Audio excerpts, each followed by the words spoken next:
దేవునికి స్తోత్రం కలుగును గాక. హల్లెలూయా, హల్లెలూయా.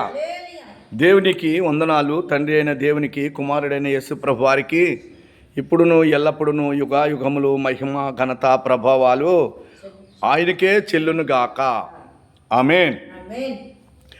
ప్రభువు ఏం చెప్తున్నాడంటే, కీర్తన గ్రంథము 2వ అధ్యాయము 8వ వచనం, నన్నడుగుము, జనములను నీకు సొత్తుగాను భూమిని స్వాచ్ఛముగాను నీకు ఇస్తానంటున్నాడు. జనములను ఇస్తాడంట, భూమిని బుధిగాంతంలో సొత్తుగా ఇస్తాడంట. దేవుణ్ణి మనము అడగాలి. మనము దేవుని దగ్గర గర్వంగా ఉండకూడదు. మన ప్రతి అవసరమును దేవుడు తీరుస్తానని వాగ్దానం చేస్తున్నాడు. భూమి ఆయనది, ఆకాశం ఆయనది, సృష్టి యావత్తు ఆయనది, మనము ఆయన వారము. నన్నడుగుము, జనములను భూమిని నీకు సొత్తుగాను స్వాచ్ఛముగాను ఇస్తానంటున్నాడు. చూసారా, మనకి దేవుని కుమారుడైన యేసుక్రీస్తు వారు ఇచ్చిన స్వాచ్ఛం ఎంత గొప్పది. ఆ స్వాచ్ఛము ఎక్కడ? పరలోకమే. మన దేవుడిచ్చిన స్వాచ్ఛం పరలోకమే స్వాచ్ఛం. స్వాచ్ఛాన్ని పోగొట్టుకోకూడదు. స్వాచ్ఛాన్ని మనం కాపాడుకోవాలి. ఆయన మనకు ఆ స్వాచ్ఛం ఇవ్వటానికి ఎంతో శ్రమ పడ్డాడు. మానవుడిగా ఈ లోకానికి వచ్చాడు. దుర్మార్గుల చేతికి అప్పగింపబడ్డాడు, కొట్టబడ్డాడు, తిట్టబడ్డాడు, హింసను అనుభవించాడు, తర్వాత దెబ్బలు తిన్నాడు, తన రక్తమును కార్చాడు, తన ప్రాణమును మన కొరకు బలిదానముగా అర్పించేశాడండి. కారణం ఏంటో తెలుసా? మనము ఆయన పోలికలో ఉన్నాము. ఎవరి పోలిక? దేవుని పోలిక. మనము ఆయన బిడ్డలము. మన కోసము ఆయన శ్రమపడి పరలోకమును మనకు స్వాచ్ఛంగా ఇచ్చాడు. ఆనాడు ఇశ్రాయేలీయులు ఐగుప్తు దేశంలో బానిసలుగా ఉన్నప్పుడు వారు ఆ బానిసత్వంలో ఉండి కష్టకాలమందు వారు యెహోవాకు మొరపెట్టగా ఆయన ఉరుము దాగు చోట నుండి వారికి ఉత్తరం ఇచ్చాడంట. ఎక్కడి నుండి? ఉరుము ఎక్కడుంది? ఆకాశ మండలాల్లో ఉంటుంది. దేవుడు అంటాడు, ఆకాశము నా సింహాసనము, భూమి నా పాదపీఠం. ఎంత బలమైన దేవుడో చూసారండి. ఎంత బలమైన దేవుడు! చాలా బలమైన దేవుడు, గొప్ప దేవుడు. కాబట్టి ఏం చేయాలి? మనము చాలా భయభక్తులు కలిగి ఉండాలి. ఏం చేయాలి? భయభక్తులు కలిగి ఉండాలి. ఆయనకు లోబడాలి, ఆయనను ప్రేమించాలి. స్వాచ్ఛము మన బైబిల్లో చూస్తున్నాం కదా. యెజబెల్ యొక్క భర్త అయినటువంటి నాబోతు పొలం విషయంలో అహాబు రాజు, అతడు అధికారి, రాజు. ఈనాడు చాలామంది అధికారులై ఉండి తమ అధికార బలము చేత ఎంతో గర్వముగా ఉంటున్నారు. ఆ నాబోతు పొలం విషయంలో యెజబెల్ రాణి యొక్క భర్త అయినటువంటి అహాబు రాజు అధికారి. అధికార బలము చూసుకుని గర్వించిన వాడే నాబోతు పొలము కావాలని కోరుకున్నప్పుడు నాబోతుతో అంటాడు, నేను 2 రెట్లు నీకు ఎదుకంగా ఇస్తాను, నీ పొలము నాకు ఇచ్చేయి, కాయగూరలకి పంట పండించుకుంటాను అని అడిగినప్పుడు నాబోతు ఇవ్వనన్నాడు. ఏమన్నాడు? నేను ఇవ్వను అన్నాడు. నువ్వెందుకు ఇవ్వవు అని అడిగితే, అది నా దేవుడు, నా తండ్రి నాకు ఇచ్చిన స్వాచ్ఛము. హల్లెలూయా. స్వాచ్ఛము. ఆ స్వాచ్ఛాన్ని కాపాడుకోవడానికి నాబోతు ఏం చేశాడు? తన ప్రాణాన్ని కోల్పోయాడు. యెజబెలు దొంగ వ్యవహారం చేసి, కుతంత్రాలు చేసి, మాయ మోసము చేసి, నాబోతు మీద అబద్ధ సాక్ష్యాలు పలికి, నాబోతుకి దేవునికి వ్యతిరేకముగా దేవుడు చుట్టలేదనుకుని అబద్ధ సాక్ష్యాల చేత నాబోతుని కొట్టి చంపించింది. హల్లెలూయా. నాబోతు తన తండ్రి అయిన దేవుడిచ్చిన స్వాచ్ఛమును కాపాడుకోవటానికి తన ప్రాణమును కోల్పోయాడు. హల్లెలూయా. అలాగే మన ప్రభు అంటే దేవుని కుమారుడైన యేసుక్రీస్తు వారు, ఆయన స్వాచ్ఛమే. మనమే ఆయన స్వాచ్ఛం, మనమే ఆయన రాజ్యం, మనం ఆయన బిడ్డలము. సాతాను యొక్క ప్రబంధస్థాలలో బందీలైన మనలను విడిపించడానికి, ఆ స్వాచ్ఛమును మనకివ్వటానికి ఏ స్వాచ్ఛం? పరలోక స్వాచ్ఛం. హల్లెలూయా. అది పునాదులు గల పట్టణము. హల్లెలూయా. అది స్వాస్థ్యము మనకి దేవుడిచ్చిన స్వాస్థ్యం. ఆ స్వాస్థ్యము మనకి ఇవ్వాలని ఆ ప్రభు అయిన యేసు స్వామి వారు తన ప్రాణాలను పోగొట్టుకున్నాడు, బాధను అనుభవించాడు, వ్యసనకాంతుడయ్యాడు, దెబ్బలు తిన్నాడు, చిత్రవద అనుభవించాడు, మానసికంగా నలిగిపోయాడు. అనేకమైన దెబ్బలు ఆయన బల్లెములతో పొడి చంపారు, సిలువతో పొడి వేశారు. ఆయన మేకులతో గుచ్చి కొట్టి చిత్రవద చేసి ఆయన ప్రాణమును తీసేశారు దుర్మార్గులు. కారణం ఏంటో తెలుసా? ఆయనకు తెలుసు తన ప్రాణమును కాపాడుకోవాలని ఆశపడలేదు ఆయన. నా ప్రాణము పెట్టడానికి నేను వచ్చాను కానీ కాపాడుకోవడానికి రాలేదు. నా ప్రాణము పెట్టుటకును దానిని వెనుక తీసుకోవడానికి నాకు అధికారం ఉన్నది. చాలా మంది అంటారు కదా, 3 మేకులు పిక్కోలేని ఆయన మరి మనల్ని ఏమి రక్షిస్తాడు అంటారు. యోహాను సువార్తలో ఉంది, 3 మేకులు పిక్కోలేని దేవుడు కాదు. ఆయన ఒక్క మాట సెలవిస్తే భూమి గడగడ వణికింది, సముద్రము గడగడ వణికింది, గాలి మౌనమైపోయింది. ఆయనకి ప్రకృతే లోబడింది. హల్లెలూయా. ఆయనను బంధించాలని దొంగలు గుదులతోనూ కత్తులతోనూ వచ్చినప్పుడు మీరు ఎవరిని వెతుకుచున్నారు అని ప్రభువారే ఆయన వారికి ఎదురెళ్ళాడండి. దేవునికి స్తోత్రం. ఎవరైనా ప్రమాదం వస్తే తప్పించుకోవడానికి ప్రయత్నం చేస్తారు. ప్రభు అంటున్నాడు దుర్మార్గులతో, మీరెవరిని వెతుకుతున్నారు? బోధకుడు నేనే. హల్లెలూయా చెప్పండి. నేనే అనగానే ఆ మాటలో ఉన్న శక్తి ఆ వచ్చిన దుర్మార్గులైన సమూహం అంతా విసిరి అవతల పడ్డారు. హల్లెలూయా. ఆయన మాటలో ఎంత శక్తి ఉందో చూసారా? చేతకాని వాడు కాదు యేసు ప్రభు, సర్వశక్తిమంతుడు. భూరాజులారా, భూపతులారా, బుద్ధినందండి, జ్ఞానమునందండి, తెలుసుకోండి అంటున్నాడు. కొండను బద్దలు కొట్టినట్లు నేను ముక్క చెక్కలు చేసేస్తాను. ఆయనకి కోపము రప్పించకడి, కుమారుని ముద్దు పెట్టుకోండి, లేని ఎడల తండ్రి కోపించునని అధికారులైన వారితోనూ మానవులతోనూ భూపతులతోనూ అందరికీ హెచ్చరించాడు మోక్షమయున్న దేవుడు. హల్లెలూయా. కాబట్టి ఒక కాలము వస్తుంది ఆయన ఏమైనా చేయగలుగుతాడు. చేతకాని దేవుడు కాదు. ఆయన మన కొరకు తన ప్రాణమును అప్పగించాడు. ఆయన మన కొరకు ఆయన బలిదానం అయ్యాడు. ఆయన బలిదానము కాకపోతే మనకు రక్షణ లేదు. ఈ లోకానికే రక్షణ లేదు. మనల్ని రక్షించడం కోసమే ఆయన మానవుడిగా వచ్చాడు కానీ ఆయన మానవుడు కాదు. హల్లెలూయా. మానవుడైన దేవుడు దేవుడిగాను ఉన్నాడు, మానవుడిగా ఉన్నాడు. వేద గ్రంథాల్లో వ్రాయబడినట్లు యజ్ఞ పశువు. హల్లెలూయా.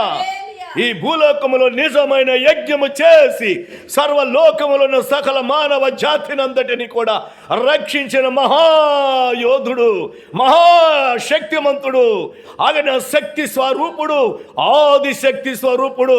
ఏదో 2000 సంవత్సరాల క్రితం వచ్చిన వాడు కాదు ఈయన. భూమి పుట్టకమునుపే నేనున్నాను, నా తండ్రి యొద్ద ఉన్నాను అంటున్నాడు. దేవుని స్తోత్రం. నేనును నా తండ్రియు ఏకమై ఉన్నాం. అర్థమైందా? ప్రజలారా, మనం దేవునికి భయపడాలి. దుర్మార్గులను, అబద్ధికులను, బుద్ధిహీనులను, గర్వికులను, మరి అప్రమాణికులను, అహంకారులను, గర్విష్ఠులను ఆయనకిష్టం లేదు. ఎవడు పరిశుద్ధముగా ఉంటాడో వాడికే ఆ స్వాస్థ్యము దక్కుతుంది. ప్రభు అయిన యేసుక్రీస్తు వారు తన రక్తమును ధారపోసి కడ బొట్టు రక్తపు చుక్క కూడా ఆయన ధారపోసి శ్రమించి ఇచ్చిన ఆ స్వాస్థ్యమే పరలోక రాజ్యం. అది శాశ్వతమైంది. అక్కడ సూర్యుడు ఉండడు, అక్కడ భయం ఉండదు, అక్కడ మరణం ఉండదు, అక్కడ దిగులు ఉండదు, చింత ఉండదు. ఎంత గొప్ప రాజ్యము! పునాదులు గల మహాపట్టణం. అక్కడ ఎంతో గొప్ప ఆనందం, శాశ్వతమైన రాజ్యం మనకి అది. ఆ రాజ్యం కోసం మనం ప్రయాసపడాలి. పిల్లలారా, దేవునికి లోబడండి. పెద్దలారా, దేవునికి లోబడండి. ఆయన మన ప్రతి మాటను లెక్కల్లోనికి తీసుకుని వస్తాడంట. అలాగే ఆ స్వాస్థ్యమును మనం కాపాడుకోవాలని దేవుని వాక్యము మనకు సెలవిస్తుంది. 1 తెస్సలోనికి రాసిన పత్రిక 5:3 చూసినట్టయితే 1 తెస్సలోనికి రాసిన పత్రిక 5:3 ఏమని ఉందో తెలుసా? గర్భిణీ స్త్రీకి భయం ఏమీ లేదని చెప్పుచుండగా లోకములో మనుషులు అనుకుంటున్నారంట, భయం ఏమీ లేదురా, లోకం బాగానే ఉందిరా, అఫిషియల్గా బతుకుతున్నాము, సంతోషిస్తున్నాము, శరీర భోగాలు అనుభవిస్తున్నాము, సుఖము అనుభవిస్తున్నాము, మోసాలు చేస్తే గడిచిపోతుంది, అక్రమాలు చేస్తే గడిచిపోతుంది, మనకేమి భయం లేదు అని గర్విష్ఠులు, బుద్ధిహీనులు, అక్రమకారులు వాళ్ళు అనుకుంటున్నారంట. భయమేమీ లేదని చెప్పుకొనిస్తుండగా లోకము నెమ్మదిగానే ఉంది, భయమేమీ లేదని చెప్పుకొనిస్తుండగా గర్భిణీ స్త్రీకి ప్రసవ వేదన వచ్చినట్లు ఆ దినం అకస్మాత్తుగా వచ్చును, ఎవ్వడూ తప్పించుకోడు. హల్లెలూయా. ఆయన అంటున్నాడు, గర్భిణీ స్త్రీ యొక్క వేదన, గర్భిణీ స్త్రీ యొక్క ప్రమాద దినము, ఆ రోజు వరకు తనకేమీ తెలియదు. పాపం ఏ గడియలో ఆమెకి నొప్పులు వస్తాయో ఆమెకి తెలియదు. అకస్మాత్తుగా గర్భిణీ స్త్రీకి నొప్పులు రావటం ప్రారంభిస్తుంది, ఆమె వేదన అనుభవిస్తుంది. అదే ప్రభువు చెప్తున్నాడు. ప్రభువు బిడ్డలారా, దైవ జనమా, లోకము నెమ్మదిగా ఉంది, భయమేమీ లేదని చెప్పుకొని సునగా గర్భిణీ స్త్రీకి ప్రసవ వేదన వచ్చినట్లు ఆ దినం అకస్మాత్తుగా వచ్చును, ఎవ్వరూ తప్పించుకోలేరని దేవుని వాక్యము సెలవిస్తున్నది. భయమునుంది, దేవునికి లోబడదాం. ప్రభు మన కొరకు శ్రమ పడి ఆయన రక్తమును కార్చి ప్రాణమును ఆయన ధారపోసి ఇచ్చిన స్వాస్థ్యం, అదే పునాదులు గల పట్టణము, అది పరలోక రాజ్యం. ఈ లోక రాజ్యములన్నీ ఆయన తుడిసివేయబోతున్నాడు. హల్లెలూయా. కాబట్టి దేనిని మీరు ఆధారము చేసుకోనవద్దు. లోకమునైనను లోకములో ఉన్న వాటినైనను మీరు ప్రేమించవద్దు. ప్రియమైన దేవుని సంగమా, దైవ వాక్కు ఏమనబడుతుందో తెలుసా? మీరు లోకమునైనను లోకములో ఉన్న వాటినైనను ప్రేమించకుడి. ఎవడైనను లోకమును ప్రేమించినడలా, 1 యోహాను పత్రిక 2:14 చదివితే, ఎవడైనను లోకమును ప్రేమించినడలా తండ్రి ప్రేమ అంటే సృష్టికర్త యొక్క ప్రేమ మనలో ఉండదంట. దేవుని స్తోత్రం. ఈనాడు పిల్లలు, ఆడపిల్లలు, మగ పిల్లలు తండ్రి ప్రేమను కోల్పోతున్నారు. వారు బుద్ధిహీనత, వారు తెలివితేటలు బాల్యం నుండి కని పెంచి శ్రమించి బాధలు అనుభవించిన ఆ తండ్రి ప్రేమ ఏంటో గుర్తించని మూర్ఖ సమూహము. చూసారా వ్యవస్థ ఎలా ఉంది, యవన వ్యవస్థ. కాబట్టి తండ్రి యొక్క ప్రేమను గుర్తించని వారు ఉన్నారు, తండ్రి ప్రేమను కోల్పోయిన వారు ఉన్నారు. దేవుని వాక్యము సెలవిస్తుంది, లోకమునైనను లోకములో ఉన్న వాటినైనను మీరు ప్రేమిస్తే తండ్రి ప్రేమ మీలో ఉండదు. తండ్రి ప్రేమ ఎప్పుడైతే మనలో ఉండదో మనము శ్రమలకు గురైపోతాం, కష్టాలకి గురైపోతాం, బాధలకు గురైపోతాం, ఇబ్బందులకు గురైపోతాం. తండ్రిని కలిగిన కుమార్తెకి ఎంత అదృష్టవంతురాలు. ఏదైనా కష్టం వస్తే తండ్రి పరిగెత్తుకొని వస్తాడు. ఏదైనా బాధ ఉంటే గడగడగడ వణికి తన బిడ్డ కోసం కన్నీరు విడిచి ప్రార్థిస్తాడు. ఈ బుద్ధి లేని పిల్లలు, చెరుపు చేయు పిల్లలారా, మీకు శ్రమ, మీకు శ్రమ, మీకు శ్రమ. భయపడో, లోబడో. దేవునికి విరుద్ధంగా ప్రవర్తిస్తున్నావేమో. బుద్ధిహీనులైన పిల్లలారా, దేవుని వాక్యం గర్దిస్తుంది. దేవునికి లోబడండి, తల్లిదండ్రులను ప్రేమించండి, వారిని గౌరవించండి.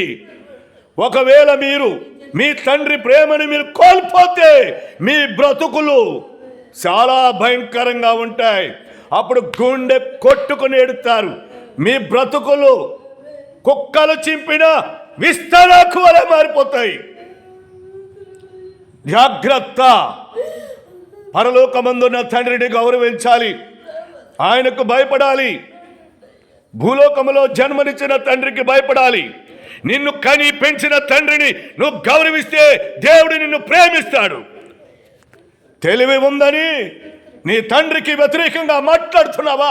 బుద్ధిహీనులైన పిల్లలారా, తండ్రి రుణము తీర్చుకోలేవు, తల్లి రుణము తీర్చుకోలేవు.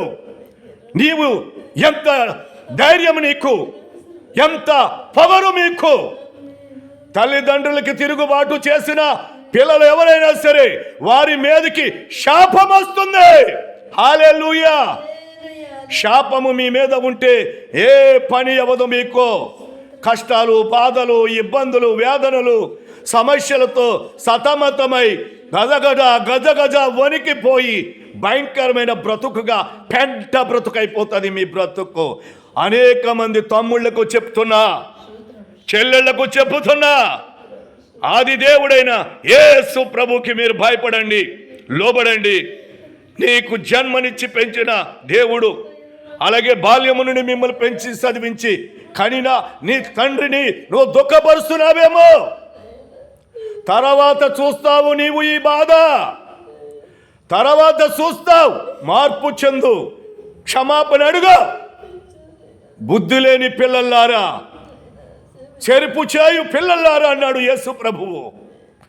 మీకు శ్రమ కాబట్టి స్వాస్థ్యమును కాపాడుకోండి, తండ్రి ప్రేమను కాపాడుకోండి. ఎవడైతే లోకమును ప్రేమిస్తాడో వాడిలో తండ్రి ప్రేమ ఉండదు. తండ్రి ప్రేమ లేకపోతే శిక్ష తప్పదు, మీకు తీర్పు తప్పదు, అగ్నిగుండము తప్పదు. దేవునికి లోబడండి. భయం ఏమీ లేదని అనుకుంటున్నారంట. ఏ క్లాస్ అయినా చదువులు చదివేశామో మాకు జ్ఞానం ఉంది, మాకు భయం ఏంటి అనుకుంటున్నావా? ఆకాశమందున్న దేవుడు నిన్నే చూస్తున్నాడు. నువ్వు మంచి చేయి, జాలిపడు, దయ చూపు. నీకు చేతనైతే దయ చూపు. వ్యతిరేకంగా ప్రవర్తించావనుకో దేవుడు ఊరుకోడు. ధర్మశాస్త్రము నిన్ను నిలబెడుతుంది. మానవులకు ధర్మశాస్త్రం ఉన్నది, జాగ్రత్త. లోబడి ప్రభుని ప్రేమించండి. ఆ ప్రభువు మనకిచ్చిన స్వాస్థ్యంలో నువ్వు ఉండాలనుకుంటే నీ తల్లిని తండ్రిని గౌరవించు, దేవునికి లోబడు, దేవుని ప్రేమించు. యేసు నామములో ప్రభు మనకు సహాయం చేయను గాక. ఆమేన్.